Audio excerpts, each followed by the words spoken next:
আসসালামু আলাইকুম ওয়া রাহমাতুল্লাহি ওয়া বারাকাতুহু। সম্মানিত দেশবাসী, আমি cancer specialist doctor SM. Sarwar. বিশেষ করে আপনারা জানেন যে ক্যান্সার হলে আনসার নেই, সারা ওয়ার্ল্ডের স্পেশালিস্টদের একই বক্তব্য। ক্যান্সার হলে আমরা সাময়িকভাবে চিকিৎসা দিয়ে থাকি, একসময় ক্যান্সারের মৃত্যু হয়, এটাই মেনে নিতে হবে। একসময় আমরা বলতাম যে যক্ষ্মা হলে রক্ষা নেই, একসময় আমরা বলতাম টাইফয়েড হলে কোনো না কোনো অঙ্গ চলে যাবে, একসময় আমরা বলেছি যে ডায়রিয়া হলে গ্রামের পর গ্রাম মানুষ মারা যেত, একসময় বসন্ত হলে সমস্ত শরীরে পাটা টুকার মতো হয়ে যেত এবং বসন্ত রোগে মানুষ মারা যেত। কিন্তু আজকে সেই সব রোগ কোনো রোগ না, এখন রয়ে গেছে মরণব্যাধি ক্যান্সার। এমনই একজনকে এলাকার শেরপুর এলাকার আমার এক ভাই আসছেন যে ওনারও ক্যান্সার রোগে সুস্থ হয়েছে। পাশাপাশি আমি আপনাদেরকে বলবো ওনারা শেরপুরের শতাধিক ক্যান্সার রোগী আমার সুস্থ আছে। বিশেষ করে উল্লেখযোগ্য শেরপুর সদরের হাসুমিয়া আপনার আমাদের মাননীয় রেলমন্ত্রী মুজিবুল হক সাহেবের প্রধান গানম্যান মুস্তাফিজুর রহমানের ভাই, বড় ভাই হাসুমিয়া, তাদের ফ্যামিলি তো 10 জন এমবিবিএস ডাক্তার আছে, কিন্তু আল্লাহর অশেষ রহমতে চিকিৎসায় সুস্থ হয় নাই। বাংলাদেশ, ইন্ডিয়া, সিঙ্গাপুর চিকিৎসা করে সুস্থ হয় না। তারপর আমি চিকিৎসা করেছি, আজকে প্রায় 2 যুগ ধরে সুন্দরভাবে সুস্থ আছে। আজকে আমাদের আরেক ভাই যিনি চিকিৎসা করতে আছেন, ওনার আব্বাকে নিয়ে আমরা ওনার সাথে পরিচয় হচ্ছে। আপনার নাম? মোহাম্মদ আনিসুল। আপনার পিতার নাম? মোহাম্মদ কায়েকুল। আপনার গ্রামের বাড়ি? গ্রাম কৃষ্ণপুর, থানা নকলা, জেলা শেরপুর। আপনি কেন আসছেন আমার কাছে? আমি ক্যান্সার চিকিৎসার জন্য। কি কার ক্যান্সার চিকিৎসা? আপনার বাবার। আপনি কেন আমার এখানে আসছেন, কোন অন্য চিকিৎসা না গিয়ে? অন্য চিকিৎসা তো মানে এলোপ্যাথিক চিকিৎসার রেজাল্ট ভালো না, তো হোমিওপ্যাথিক চিকিৎসা যেহেতু আমাদের পাশে একজন ভালো হয়েছে, সেজন্য ওনার মাধ্যমে। যিনি ভালো হয়েছেন আপনার কিছু লাগে? ওনার প্রতিবেশী। প্রতিবেশী কি ক্যান্সার ছিল তার? ওনার এই গলায় মনে হয় যেটা ছিল আর কি, গলায় ছিল। এখন কি আল্লাহর রহমতে সুস্থ? উনি আল্লাহর রহমতে সুস্থ, সেই জন্য আপনি আপনার বাবাকে নিয়ে আমার কাছে আসেন।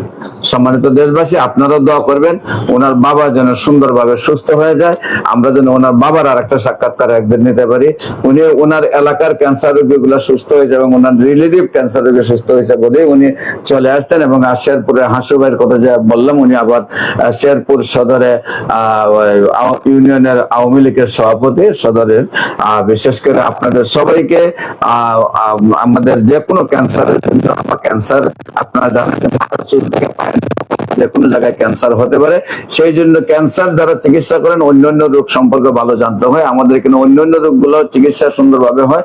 এক কথায় এ টু জেড ক্যান্সার, যে কোনো ক্যান্সার, মাথার চুল থেকে পায়ের নখ পর্যন্ত যে কোনো ক্যান্সার হোক, আমরা চিকিৎসা করলে আল্লাহর অশেষ রহমতে নিয়মিত 4 মাস চিকিৎসা করার ক্ষমতা আল্লাহ সুযোগ দিলে সুন্দরভাবে সুস্থ হয়। পাশাপাশি নাকে সাইনোসাইটিস, গলায় টনসিল, গলায় থাইরয়েড, তারপরে হলে যে আপনার কানের সমস্যা, টিউমারের সমস্যা, প্রস্রাবের রাস্তায় প্রোস্টেট গ্ল্যান্ড, প্রস্রাবের রাস্তায় পাথর, তারপরে অস্ট্রোপাইল, পিত্তে পাথর, কিডনিতে পাথর, এই রোগগুলো বা কিডনি রোগের ক্যান্সার, সেই রোগগুলি যেগুলি আপনার অপারেশন ছাড়া ভালো হয় না, সেই রোগগুলি আমাদের চিকিৎসায় ঔষধের দ্বারা অপারেশন ছাড়াই সুন্দরভাবে সুস্থ হয়। আপনাদেরকে গণস্বাস্থ্য হোমিওতে ভিজিট করার আহ্বান জানিয়ে শেষ করছি। সবাইকে ধন্যবাদ। আসসালামু আলাইকুম ওয়া রাহমাতুল্লাহি ওয়া বারাকাতুহু।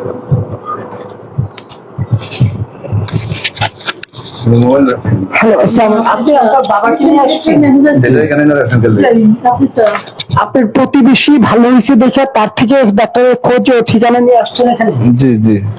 আঙ্কেল, আপনার কি হয়েছে একটু বলেন তো দাদা? আমার এই গলা ফুলে গেছে, গিলতে পারি না, খাইতে পারি না কিছু। অন্যান্য ডাক্তাররা কি বলেছে? অন্য ডাক্তাররা কোনো কিছু বলে নাই, তারা যে ফুটতে আছে যে এইভাবে ওষুধ খান, ওষুধ খেলে ভালো হবে।